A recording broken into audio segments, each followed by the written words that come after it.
Cette vidéo de Mixdeal vous est présentée en collaboration avec le Café Dragon de Bel-Oeil. Bien plus que des jeux.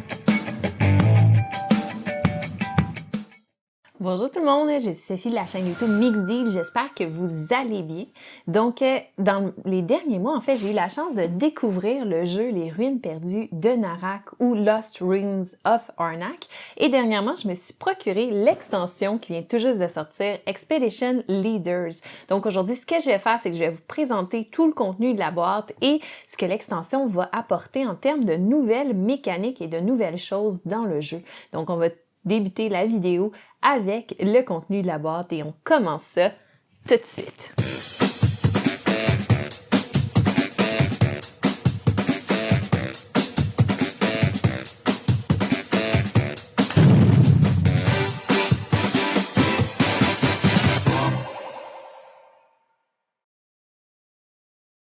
Donc, on va commencer tout simplement par regarder ce que l'extension va ajouter dans le jeu de base. Donc, il va être tout simplement mélangé juste pour nous donner plus d'options durant la partie sans modifier les mécanismes. Donc, en fait, il va y avoir 3 tuiles niveau 2, 5 tuiles niveau 1, 5 nouveaux gardiens, 4 nouveaux artefacts et 3 nouveaux assistants pour nous aider dans le cours de la partie. En plus de tout ça, l'extension va nous apporter 18 nouvelles cartes items et 12 nouvelles cartes artefacts qui vont être tout simplement mélangées avec ceux qu'on possède déjà dans le jeu de base, juste pour nous donner encore plus d'options, encore plus de variété dans la partie, donc plus de rejouabilité. En créant l'extension, ils ont également écouté ce que les fans avaient à dire, ils ont corrigé une carte et un assistant qui était un petit peu trop fort. Donc, on a corrigé cet assistant-là qui nous donnait 2 pièces de son côté argent et 3 de son côté or. Pour le modifier légèrement, il donne seulement une pièce et une botte sur son côté argent, mais 3 pièces d'or toujours de l'autre côté. En fait, le Stone Key ici, qui est encore très fort, bien à la place de coûter 3 compas, il va en coûter 4, donc un petit peu plus cher. L'extension va également apporter un nouveau Moonstaff ou bien bâton de lune et c'est une des premières mécaniques en fait ou plutôt modification de mécanique que l'extension va apporter. Donc c'est très simple, c'est pour nous permettre de voir plus de cartes durant la partie. Donc dans la phase de nettoyage, à la place d'enlever seulement un artefact et un item de chaque côté du jeton, en fait, on va en enlever 2. Donc, il va y avoir un plus grand roulement de cartes et on va en voir plus dans le courant de la partie. L'extension va également apporter 2 nouvelles pistes de recherche pour encore plus de variété et de rejouabilité. Donc, il va y avoir la piste de recherche du singe, le temple du singe, et de l'autre côté, on a le temple du lézard. Les deux vont apporter des nouvelles mécaniques qu'on va voir un peu plus tard. Mais la nouvelle mécanique la plus complète, la plus rafraîchissante, la plus grosse amélioration que l'extension va apporter, c'est d'ailleurs d'où elle va tenir son nom qui est Expedition Leaders. Eh bien, c'est des leaders qui vont aider à mener l'expédition. Donc, elle va apporter 6 nouveaux leaders qui vont remplacer les plateaux joueurs de base qui sont tous pareils.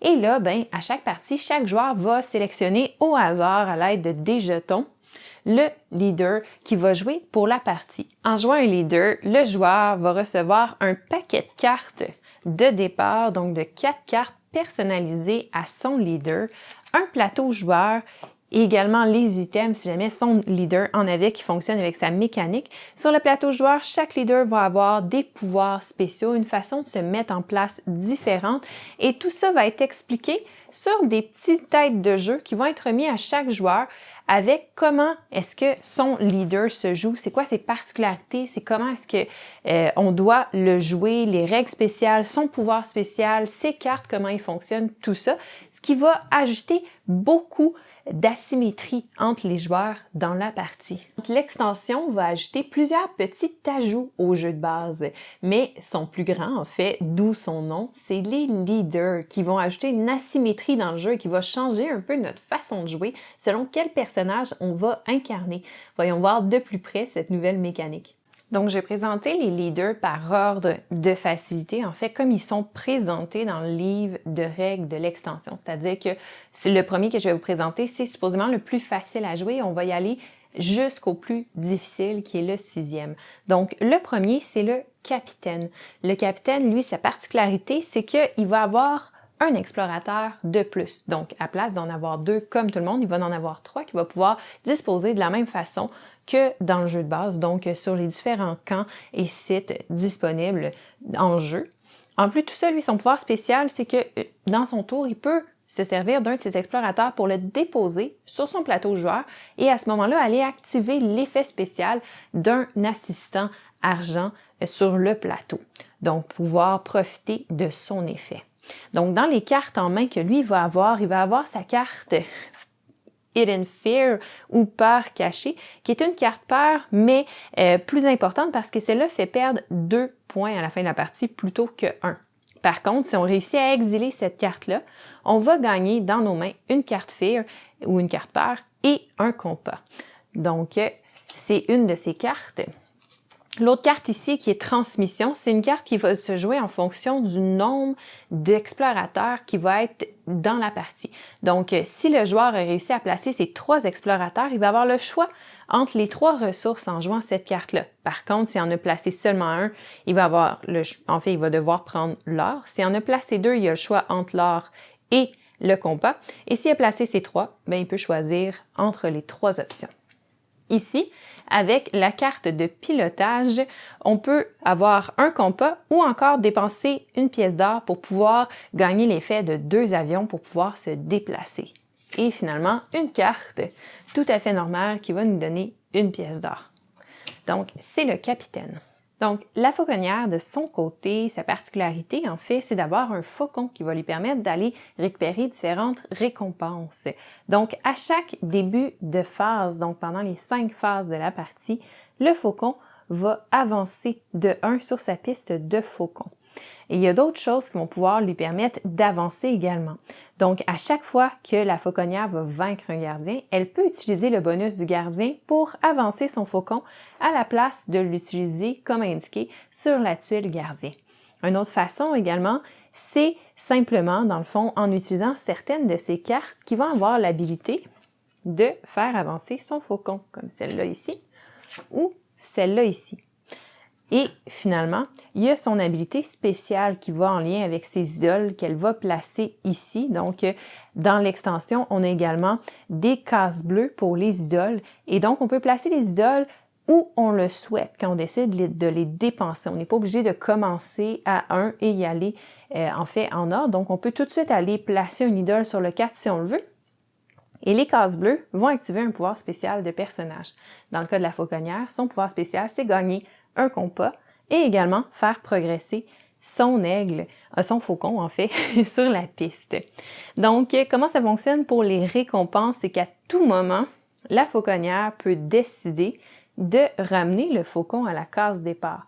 Quand elle le fait, elle peut réaliser l'action sur la case où le faucon était ou n'importe laquelle des actions avant, mais pas celle d'après.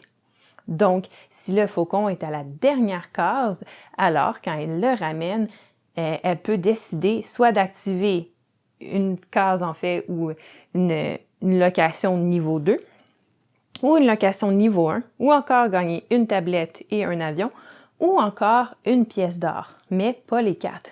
Une fois qu'elle le ramène, ça recommence à 0 et il fait juste augmenter sur la piste. À noter que si on est déjà là, le faire augmenter sur la piste ne changera rien parce qu'il ne peut pas monter plus haut. Donc, c'est important de comprendre que les récompenses, on les a seulement quand on décide de ramener le faucon à la case départ et pas quand le faucon atteint la case en tant que telle. Donc, parmi ces cartes spéciales, elle possède cette carte-là qui est Tracking, qui lui permet de gagner un compas. Et en même temps, si elle découvre un nouveau site ce tour-ci, elle peut piocher 2 gardiens et en choisir un. Celui qu'elle ne choisira pas retournera en dessous de la pioche des gardiens. Sa carte spéciale ici, Animal Bond, va lui permettre, selon le nombre de gardiens qu'elle a vaincus durant la partie, de choisir parmi ces options-là. Donc, si elle a vaincu 0 gardien, elle va gagner une pièce d'or. Si elle en a vaincu au moins 1, elle va pouvoir, dans le fond, bannir une carte. Et si elle en a vaincu 3 et plus, elle va pouvoir gagner une pièce d'or et faire progresser son faucon. Elle a une carte très normale qui est Funding et finalement elle a cette carte-là ici qui lui permet soit de gagner un compas ou encore de faire avancer son faucon.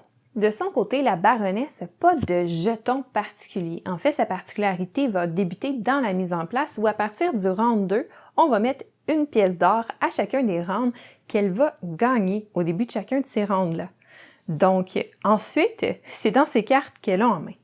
En fait, elle va avoir une carte très spéciale qui s'appelle Special Delivery. Et cette carte-là a un dos différent pour nous rappeler qu'elle va jamais dans son paquet, mais reste tout le temps dans ses mains. Et cette carte-là permet, comme effet gratuit en fait, de jouer la carte qu'on vient d'acheter pour la mettre dans nos mains directement plutôt que dans le bas de notre pioche.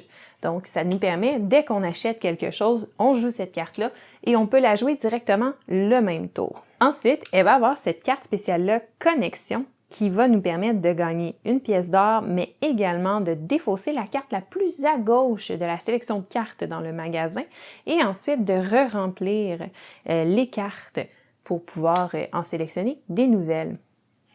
Ensuite, on a cette carte-là qui nous permet de gagner un compas ou de dépenser 2 heures pour gagner un bijou. Et ensuite, sa dernière carte spéciale qui est dépendante en fait du nombre d'items qu'on va avoir joué ce tour-ci, va nous permettre, si on n'en a joué aucun, de gagner une pièce d'or, si on a joué un item, de gagner une pièce d'or ou un compas, et finalement, si on a joué 3 items ou plus, de pouvoir choisir entre ces 3 effets-là, le troisième effet étant de pouvoir réactiver un assistant qui a déjà été utilisé ce tour-ci. En plus de tout ça, son pouvoir spécial qui peut être déclenché lorsqu'on va placer un idole, en fait, sur une des deux tuiles ici qui sont bleues, c'est de pouvoir gagner une pièce d'or et piocher une carte. Le professeur, lui, de son côté, en débutant la partie, on va piocher les 3 premières cartes du paquet d'artefacts et on va les mettre devant lui. Ça va constituer son archive. Son archive, c'est des cartes artefacts que lui seulement peut acheter. Donc, durant la partie, on va également placer à partir de la phase 2 et jusqu'à la phase 5, en alternance, un compas, une tablette, un compas et une tablette. Et à chaque début de phase, il va pouvoir les gagner. Par contre, on voit que dans le fond, ces ressources-là sont placées sur une valise. Ce qui veut dire que quand il va les gagner, il va pouvoir les placer seulement sur sa valise. Et les tablettes et compas qu'il va avoir sur sa valise peuvent être utilisés pour pouvoir acheter les artefacts ou pour pouvoir activer les artefacts qui sont dans sa main. Donc, éventuellement, dans la partie, il va peut-être venir à bout d'acheter tous les artefacts qui sont devant lui. Si jamais ça arrive, en fait, il va pouvoir remettre 3 artefacts devant lui et gagner un compas. Par contre, ça peut arriver seulement une fois dans la partie. Donc, en plus de son pouvoir spécial avec les artefacts, son archive qui est devant lui, en fait, il va avoir des cartes pour lui. Donc, il va avoir la carte que tout le monde a, qui est la carte Funding, qui va donner une pièce d'or. Mais il va également avoir la carte linguistique qui va dépendre du nombre d'artefacts, en fait, qui sont en jeu en ce moment, qu'il va avoir joué. Donc, s'il en a joué 0, il va gagner une pièce d'or. S'il en a joué 1, il va gagner un compas pour aller sur sa valise. Et s'il en a joué 2 ou plus, il va pouvoir choisir entre les 3 options. Et la troisième option étant de gagner un compas et une tablette pour mettre sur sa valise.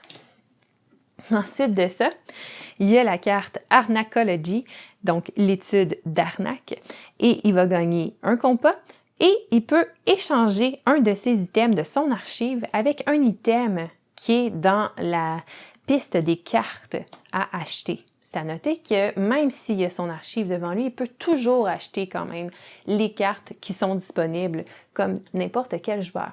Finalement, sa dernière carte, Préservation, va lui permettre de gagner soit un compas ou encore de pouvoir faire un échange, donc comme normalement, donc une tablette pour une flèche pour un bijou.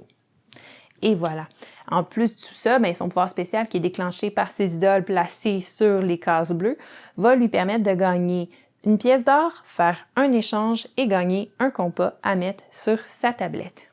De son côté, l'exploratrice, en fait, sa particularité la plus grande, c'est qu'elle va avoir seulement une figurine d'explorateur. Donc, sur les 2 qui sont données en début de partie, il y en a une qui va retourner dans la boîte de jeu qui ne sera pas utilisée. Par contre, son explorateur va avoir certains moyens de se déplacer sur la carte pour réaliser plusieurs actions durant le tour.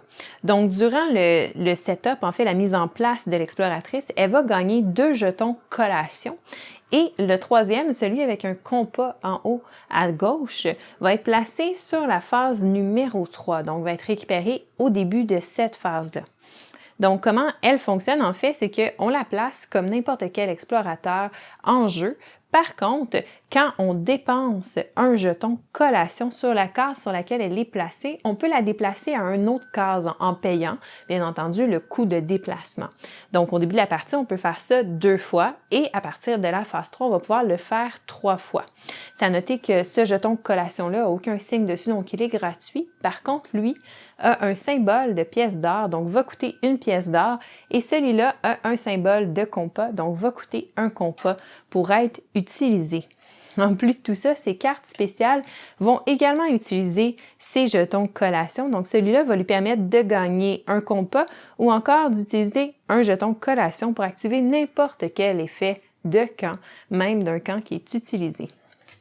Elle a bien entendu la même carte que tout le monde qui gagne 1 pièce d'or. Elle a cette carte-là qui lui permet de gagner un compas. Et si jamais elle découvre un nouveau site ce tour-ci, elle peut en piger 2 tuiles et choisir celle qu'elle souhaite poser, remettre l'autre dans le bas de la pioche. Et finalement, elle a cartographie qui utilise un jeton collation également et qui lui permet de gagner une tablette et l'effet d'un idole qui est face vers le haut présent sur la carte à ce moment-là. Donc, son effet spécial activé par les cases bleues, c'est de gagner un compas, 1 pièce d'or et une botte.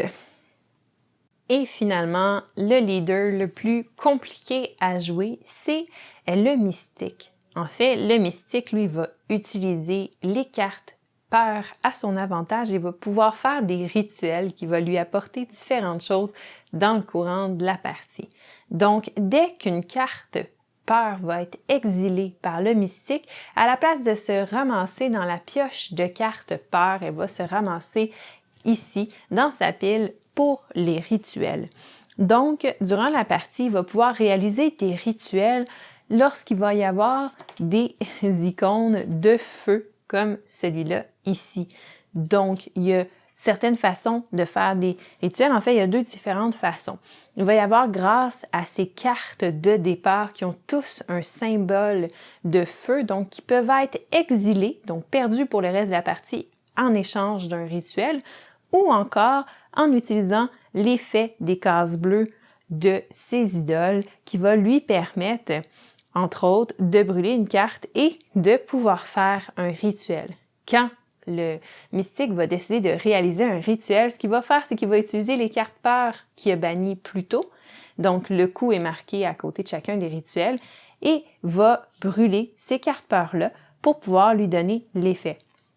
Donc, 2 cartes peur vont permettre de gagner 1 pièce d'or et un compas. 3 cartes peur vont permettre d'acheter un artefact avec un rabais de 3. Et finalement, 4 cartes peur vont permettre de vaincre un monstre sur une case où se trouve un des explorateurs du mystique.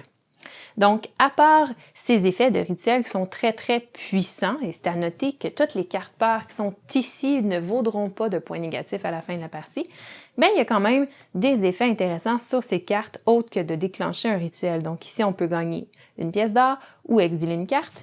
Ici, on peut gagner 1 pièce d'or ou piocher une carte. Ici, on peut gagner un compas ou exiler une carte.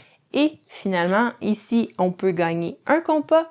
Et si on découvre un nouveau site ce tour-ci, on peut exiler une carte à la place de réaliser l'effet indiqué sur l'idole que l'on va avoir gagné. C'est à noter aussi que le mystique a 2 places où on peut placer des idoles qui vont rapporter des cartes peur. Dernière petite particularité du mystique, c'est que dès qu'il doit reprendre 5 cartes en main, donc au début de chacune des phases de jeu, incluant la première, une fois que ces 5 cartes sont piochées, il va ajouter une carte peur à ses mains pour avoir un total de 6 cartes en main. Mais en plus des leaders, l'extension va ajouter une nouvelle mécanique intéressante, celle du Moon Staff. Donc, à tous les tours, à la place de défausser de chaque côté seulement un artefact et un outil, on va défausser 2 artefacts et 2 outils, ce qui va nous permettre de faire plus rapidement le tour du paquet et voir plus de cartes durant la partie.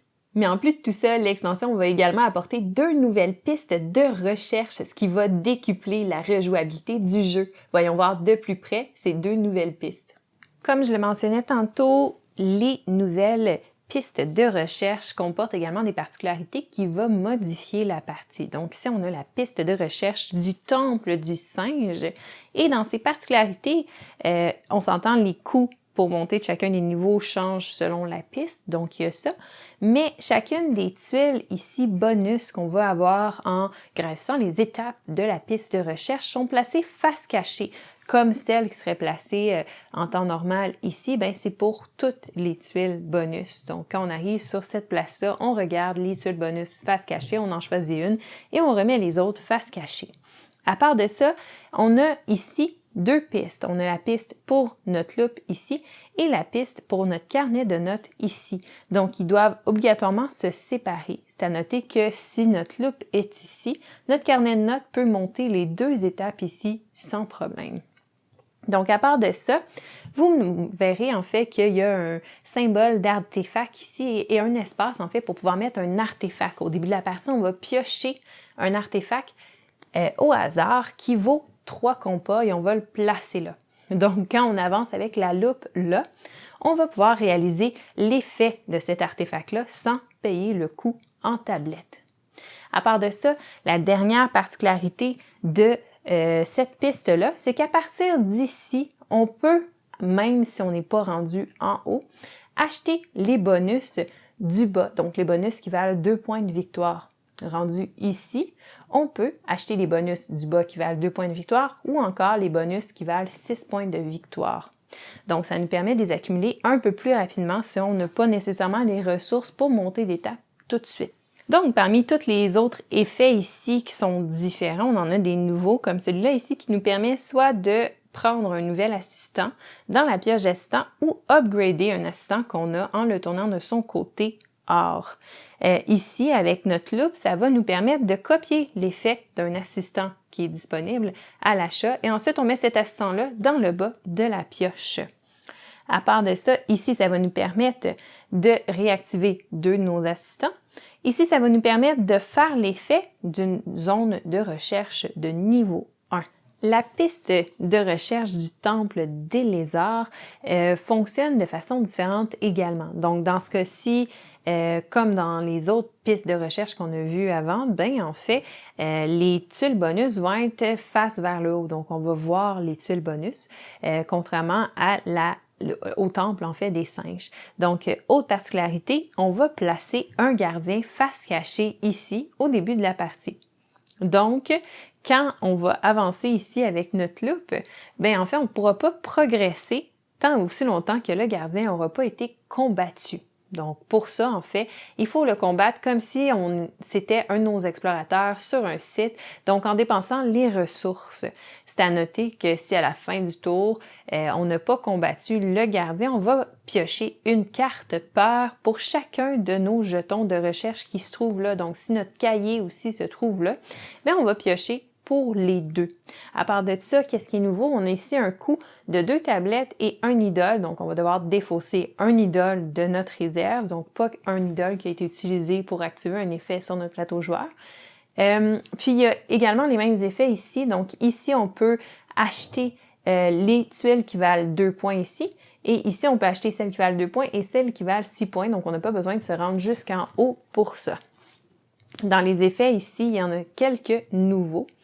Donc, parmi les nouveaux, on a ici où on a un choix entre avoir une pièce d'or ou encore un compas. On a ici qui est tout nouveau, qui permet d'utiliser l'effet d'un site de niveau 1. Par contre, une fois que son effet a été réalisé, et là, c'est important de spécifier que le site ne doit pas avoir aucun autre explorateur dessus, donc il doit être libre. On utilise son effet et ensuite de ça, le volcan le brûle. Donc, on enlève le site, on enlève le gardien s'il y en avait un, et on remet un idole. Donc, à ce moment-là, ça va être possible de, en fait, redécouvrir un site à cette place-là. Celui-là ici va nous permettre de gagner 2 cartes peur. Maintenant qu'on a vu le contenu de la boîte, les nouvelles mécaniques que ça apporte, voyons voir maintenant qu'est-ce que j'en ai pensé. Donc, on va commencer par la plus grande mécanique, la mécanique des leaders. Donc, ça apporte de la symétrie dans le jeu et ça permet vraiment de changer ta perception de la partie de partie en partie. Il y en a 6 nouveaux, ce qui veut dire que tu as au minimum 6 nouvelles parties où tu vas découvrir des nouvelles choses. Donc, ça, c'est vraiment très, très intéressant. Ça ajoute de la rejouabilité de façon vraiment importante dans le jeu. Et ce qui est intéressant, c'est que ça va modifier, oui, le jeu, mais pas trop en même temps. Donc, c'est une petite asymétrie qui va pas changer ton but principal dans le jeu. Donc, ça va pas changer toute ta stratégie, ça va juste t'ajouter des nouveaux outils pour la partie selon le leader que tu vas incarner. Et ça, je trouve ça vraiment intéressant. Une autre mécanique qui va être intéressante, c'est celle du Moonstaff. En fait, ça apporte pas grand-chose de différent au jeu, dans le sens que ça te fait juste défausser 2 cartes plutôt qu'une de chaque côté à chaque tour, mais ça te permet de passer plus rapidement à travers le paquet et de voir beaucoup plus de cartes durant la partie, ce que je trouve qui est un balancement très, très intéressant pour le jeu de base, mais surtout avec l'extension, étant donné que tu rajoutes des cartes. Donc là, tes paquets deviennent plus gros, ce qui fait en sorte que tu vois moins de cartes. Donc ça vient corriger ça. Je trouve ça très intelligent. Puis en fait, les pistes de recherche également, c'est super intéressant. Chaque piste de recherche va vraiment modifier ta partie parce qu'on s'entend que le but principal du jeu, c'est d'augmenter sur ces pistes-là. Donc en ajoutant 2, on en a 4 en tout dans la partie, ce qui va encore une fois aller décupler la rejouabilité du jeu parce que faire le tour des pistes de recherche, faire le tour des leaders, on en a pour longtemps avant de sentir qu'on a fait le tour. Puis en plus de tout ça, on rajoute plein d'autres choses en fait, comme des nouveaux assistants, des nouvelles tuiles, plein de nouvelles choses, des nouvelles cartes. Donc tout ça mis ensemble fait en sorte que c'est une solide extension. Pour le prix, c'est complètement ridicule. Je pense que j'ai payé ça 25$ la version anglaise. Donc c'est sûr que de mon côté, je vous dirais que c'est un no-brainer. Allez vous chercher l'extension si vous avez le jeu de base et vous l'aimez. Vous allez encore plus aimer un jeu qui est déjà excellent, qui devient juste complètement fantastique. Donc vraiment, je vous la recommande et c'est ma critique pour l'extension Expedition Leaders des Ruines perdues de Narak. J'espère que vous avez aimé ça. J'espère que ça vous a donné une idée de ce qu'il y a dans la boîte, si ça vous convient ou pas. Et bien, si tu as aimé la vidéo, n'hésite pas à laisser un pouce en l'air, un commentaire, à t'abonner également et à sonner la cloche pour pas manquer aucune vidéo que je mets en ligne régulièrement. Et d'ici là, je te souhaite une super belle journée et à la prochaine!